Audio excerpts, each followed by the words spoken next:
એવી જિલ્લા કક્ષાએ પહોંચેલી, અત્યારે બીજા ધોરણમાં પ્રવેશ લીધો છે એવી બેન શ્રી ખદીજા આ પ્રસંગને અનુરૂપ પોતાનું વક્તવ્ય રજૂ કરશે.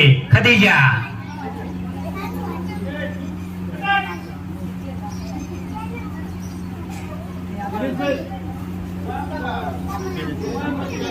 वीडियो ले लेજો.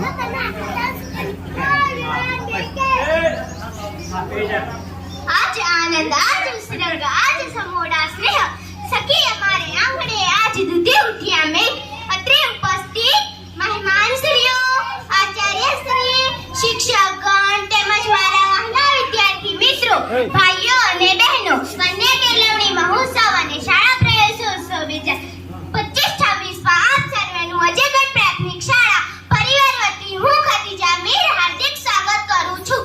કન્યા કેળવણી મહોત્સવ અને શાળા પ્રવેશોત્સવ 2004-5થી કરતા આવ્યા છીએ. ગ્રામજનોને કદાચ ખબર જ હશે કે નવા સત્રની શરૂઆતમાં શાળા પ્રવેશોત્સવ કરવામાં આવે છે, પણ તે શા માટે કરવામાં આવે છે અને તેની પાછળ સરકારશ્રીનું મુખ્ય હેતુ શું છે?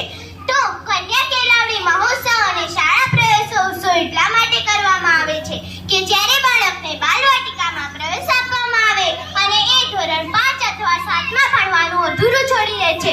અધૂરું ભણતર છોડવાના કારણે બાળક પોતાની કારકિર્દી પર પૂરું ધ્યાન આપી શકતું નથી અને શાળાઓમાં પણ વિદ્યાર્થીઓમાં વિદ્યાર્થીઓની સંખ્યામાં વધારો જોવા મળે છે. આ ડ્રોપઆઉટના રેશિયાને ઘટાડવા માટે બાળક બાલવાટિકાથી લઈને ધોરણ 10 અને 12 સુધી નિયમિત શાળામાં હાજરી આપે અને ભણી ગણી પોતાનું ભવિષ્ય ઉજ્જવળ બનાવે. કન્યા કેળવણી શબ્દ પર ભાર મૂકવામાં આવ્યો કારણ કે દીકરીઓ પણ દીકરાઓના જેમ ભણી ગણી આગળ વધી શકે અને સ્વનિર્ભર બની શકે. અમારા આમંત્રણને માન આપી આપ